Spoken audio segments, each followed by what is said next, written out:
and welcome to the Firestarters video series. My name is Steve Scheier. I'm a power and leadership guide to leaders in cannabis, and I've focused in cannabis since 2018. I talk and write and consult with my clients about power. I work with leaders in cannabis to help them tap into their power and empower others and achieve their most important business goals. Our guest today is Brian Alwine. Brian has a long history in cannabis. He is a director of the Redwood Valuation Partners. In his role, he advises cannabis companies in how to value and improve the valuation of their cannabis business. Brian is a wise person and he's very funny. And he's one of the many professionals that I can draw on to serve the needs of my clients. I forgot to say that I'm also the author of Power Up, our new book, which came out in September, which is for cannabis leaders. And Brian, welcome to the show. It's really great to see you. Thank you for having me, Steve. And I will just comment that you should wait to declare me as very funny until after the interview, or allow the audience to decide. I suppose that's true, but I do have extensive experience with you, and you are very funny. So don't back down from that attribution. You're really great, and it's really a great pleasure to have you on the show. And what's so great about this is an opportunity for me to share with my clients and other people in my social space the wisdom that comes from experts such as yourself. So why don't you start off by telling us about how you ventured into the cannabis space, and why don't we start from there? Sure.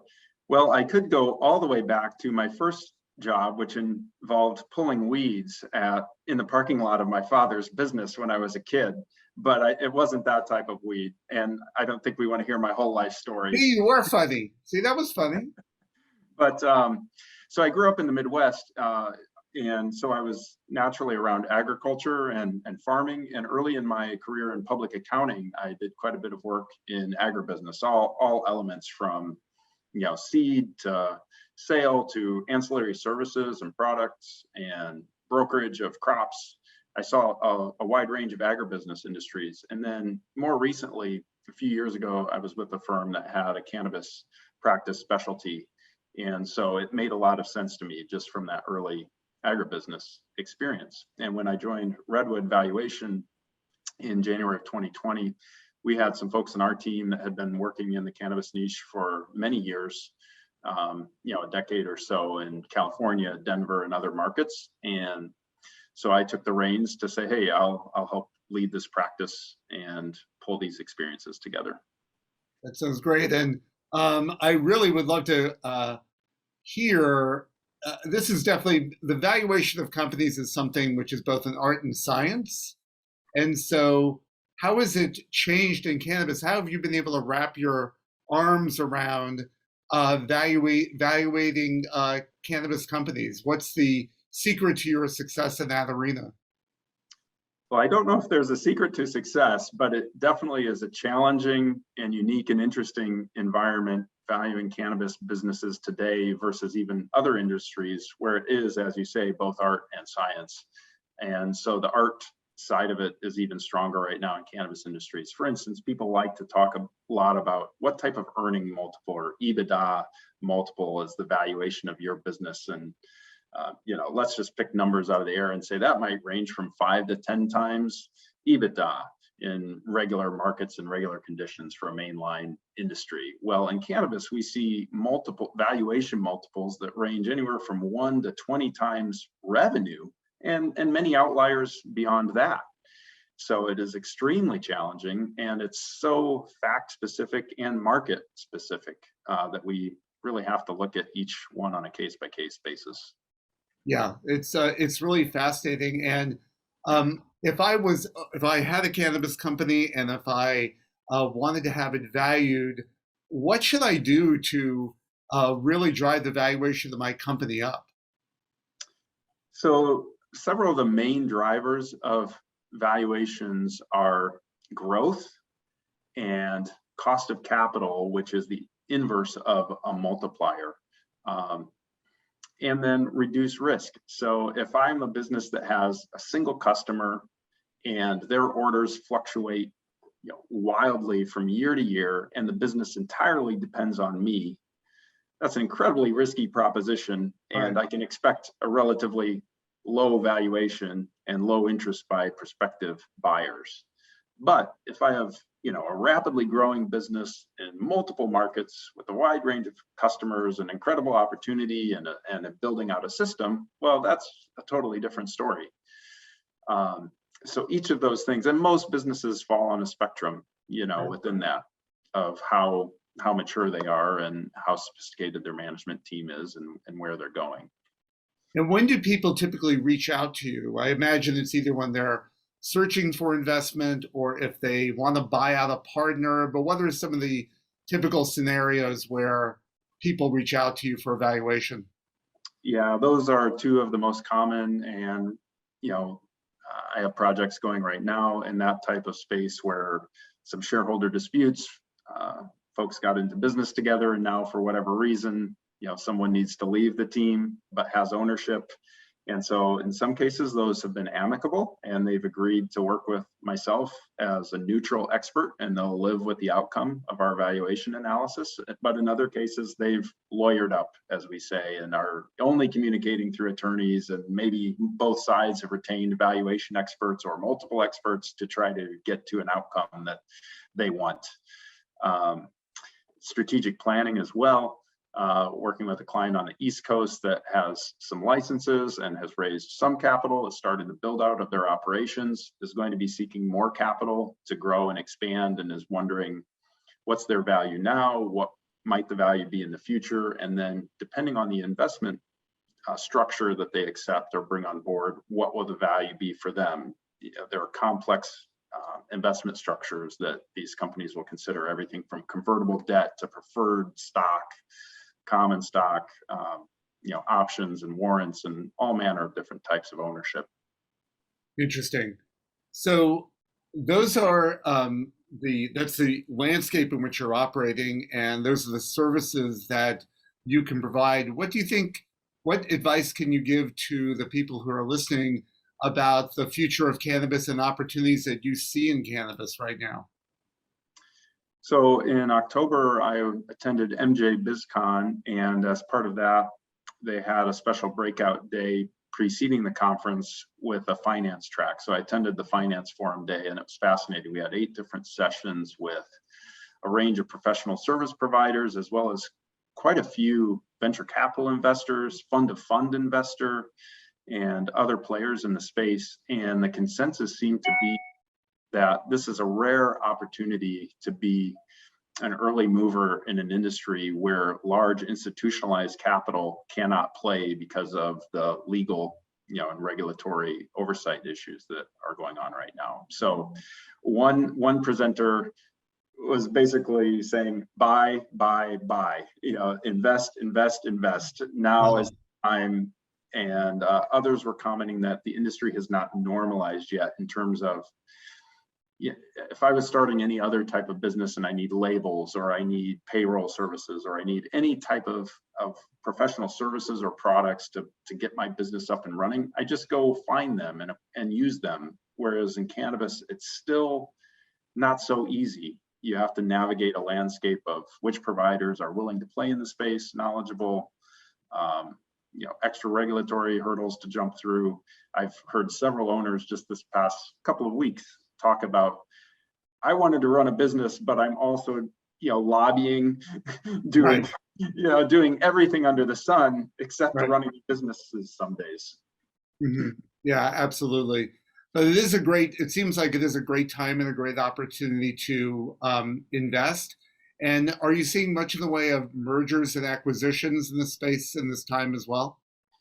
Certainly a lot of activity this year. That was another report summary of year-to-date activity. There had been a dip in mergers and acquisitions over the last couple of years, but 2021 has been back at nearly a peak level, similar to what had been going on a few years ago in terms of deals. And so as the market matures, there will always be consolidation.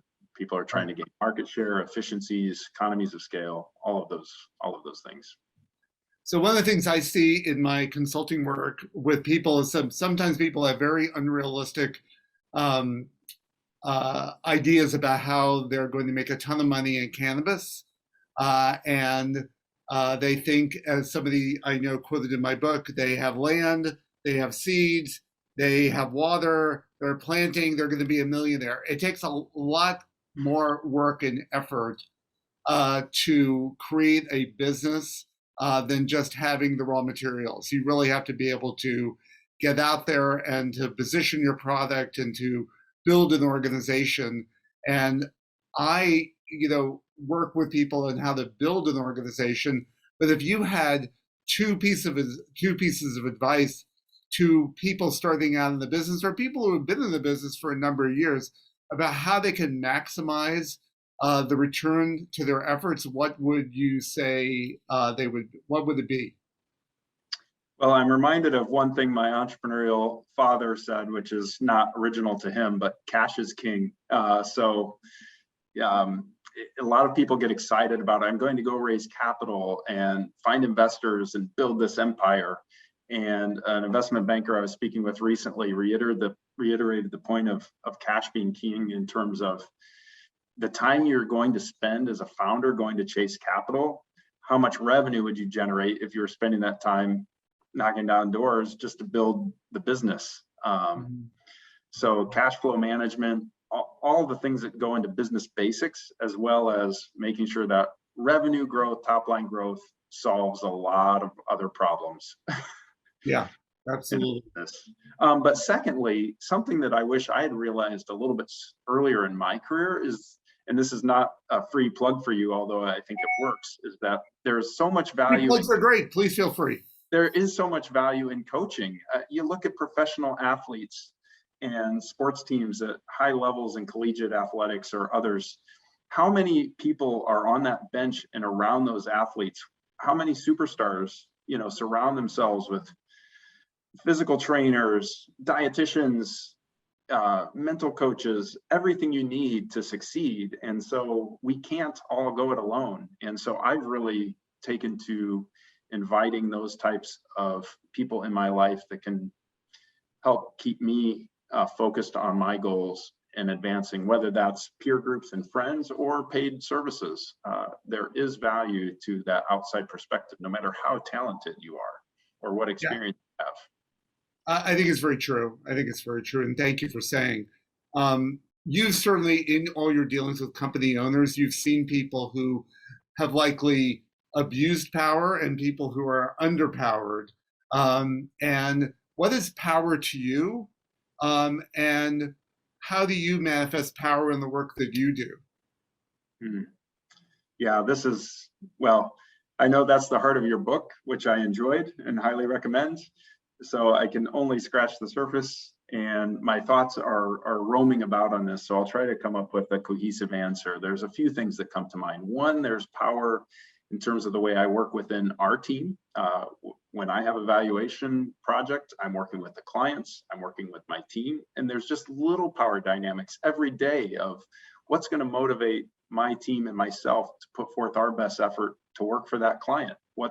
How is that going to help that client make decisions that give them power in their business? And then at a larger level, in these shareholder disputes and working with attorneys and other kinds of conflicts that can arise, I've become very aware of just how a fine shift in power between two parties can lead to wildly different outcomes. When someone's trying to buy out another partner and there's a disagreement over the value, and then how much of our personal identity and fear motivators can get challenged in that process and take over. Yeah, it's really true. I mean, fear is something that I deal with my clients all the time. Power is not something that we talk about very much, and we're afraid of it. Often we're afraid of it. And I see people who are definitely underpowered because they're afraid of asserting themselves. And I occasionally see people who are just wackily way overpowered. They're like, if you use a nuclear reactor metaphor, I see people who are underpowered. I see people who are on their way to being Chernobyl. I'm striving to have people be conscious of their power and be comfortable with their power and empower others. That's the thing that I'm most, but people are under so much pressure in this space that it's very hard to stay centered, but that's the goal. Can I So, ask a question of you? sure. Yes, please.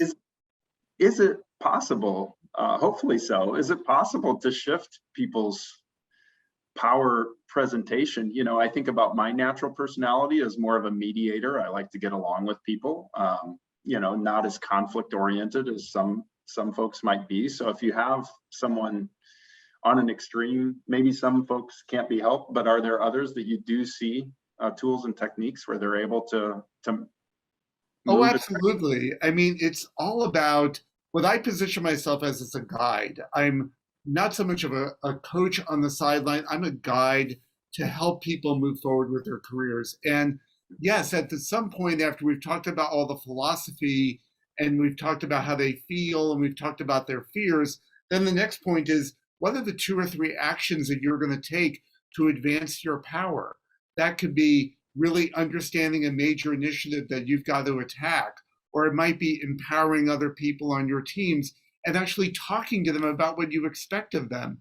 So it's been one of my fascinating parts of my work is that people so seldom set expectations for other people, and then they're often disappointed when people don't perform to the expectations that they're not setting. And so there's a bunch of important tactics that you can use to be more centered in your power, to feel more calm and more focused. You talked about earlier about people chasing shiny objects in the space. And that's something that people are so frantic to make themselves successful that they veer off their plans all the time. And part of my job is to get them back on their plan so that they can stay focused and executed. But really, at the end of the day, my best work for them comes from helping them be calm and be focused and to be able to create a vision that other people can aspire to. So that's what I think is really important. But yes, I think it is possible to move people if we get very granular with what they need to do. It is possible to move people into a center-filled, empowered area where they can make the best difference for their team and for their business.